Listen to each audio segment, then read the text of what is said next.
Thursday, Rex Ryan and IK Enemkpali returned to their old stomping ground, MetLife Stadium, for a tilt against the Jets. In case you forgot, 3 months ago, IK punched Geno Smith in the Jets locker room, breaking the quarterback's jaw, and was released. In typical Rex fashion, he named IK the captain for Thursday Night Football. Rex being Rex.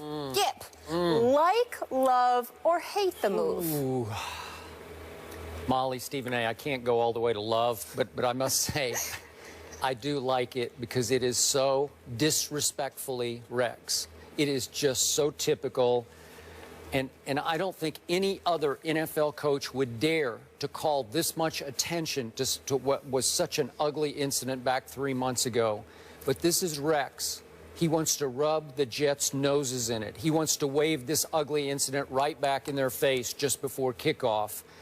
And it's just how he coaches football and why a lot of players want to play for Rex Ryan.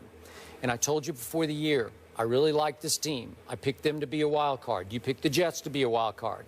I still say that even though the Jets are 5-3 and the Bills are 4-4, the Bills have suffered 3 key injuries that have kept them from winning a couple of games. They could easily be 5-3, if not 6-2, but they have, for different games, lost Tyrod Taylor, they've lost LaShawn McCoy, they've lost Sammy Watkins for combinations of games.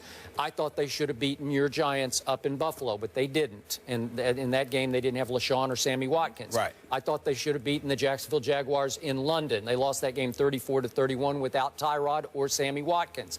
You got to have your skill stars to win these games, as we've seen with the Dallas Cowboys. So in this case, I'm still hanging in with my prediction, and I like the fact that Rex is still throwing out his chest and being Rex Ryan. It is funny. It is humorous. It does grab headlines. It is so Rex, but it's also classless. I'll buy that. I would agree with you. And disrespectful. Simply because it was a violent act, although I think one, at least to some degree, instigated by Geno Smith, who is the newest fool of the year. Because when you see that boy Enemkpali walking right there in that footage, I just found myself saying, you got in his face? You don't mess with him. You got in his face, Geno Smith? Like, what on earth were you thinking? Yeah. That's just dumb, okay? Now, having said all of that, we're living in a society, everything, social media and beyond, things tend to go viral and all of this other stuff. We get all of this.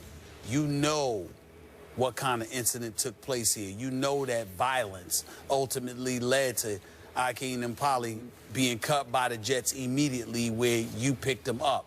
A quarterback that you coached, he punched him in the face, broke his jaw, and it legitimately has jeopardized Geno Smith's career, because since that time, we haven't seen him play, really, up till a couple of weeks ago. But even then, Ryan Fitzpatrick, it was his job. And then after it was his job, Geno Smith came in there and, for the first time. But you don't know what kind of damage this may have done. Now, again, to me, it's Geno's fault for not paying the $600.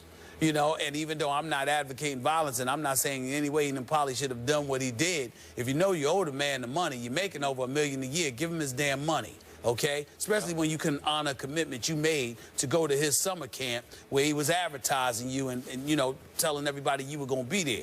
If you make a commitment and you can't make it, do everything you can to make amends for it. He didn't do that. But Rex knows all of this, and it's just a bad look. As far as I'm concerned, he gets away with it because it's not as bad had it been somebody else.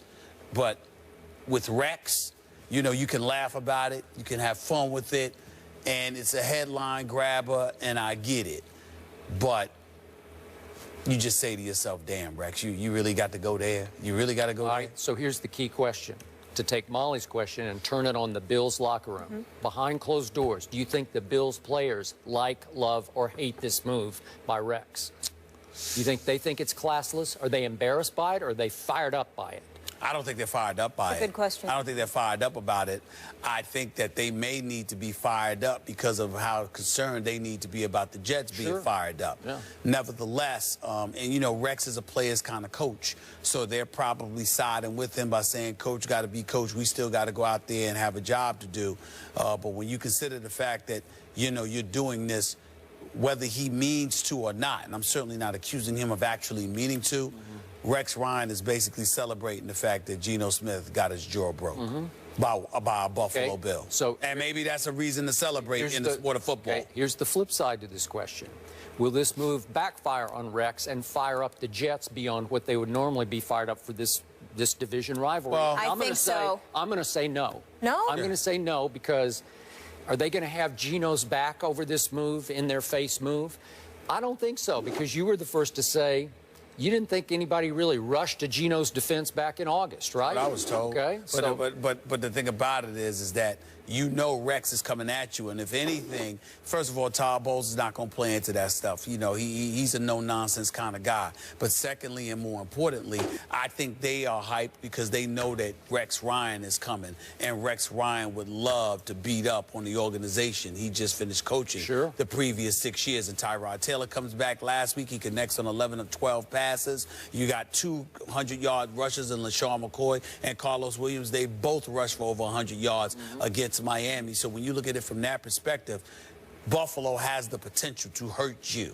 And if you're the New York Jets, you lose this game, and all of a sudden Buffalo is in a position to snatch that wild card instead of you. And the Jets secondary is banged up. Oh, it is banged up. But my bottom line to this issue is that Rex decided to risk sending him out there as a captain because he knows in the Jets locker room they don't really believe in Geno. So it's not a big risk to start a bonfire in the Jets locker room of, we got our back of our young quarterback. I don't think they do. Okay. One quick question. Does Geno bring the check? You know what? Mike and Mike were joking this year what they would do, and Mike Greenberg was Greeny was talking to Michael Kay, and Michael Kay said, gave him like 3 options, and one of the options were the Jets coming at midfield and bringing a huge, big check for $600. That would be hilarious, which I agree with. But I can't imagine that Todd Bowles is going to play into that I don't think so either. And he's to not, me, he's not that in kind the of end, guy. It's still not a laughing matter. That's how I feel about it. All right, moving on. Speaking of not a laughing matter, the Missouri football team took a stand which led to the resignation of the school's president. What impact will this have moving forward? Ryan Clark will join us for that conversation. Stay here.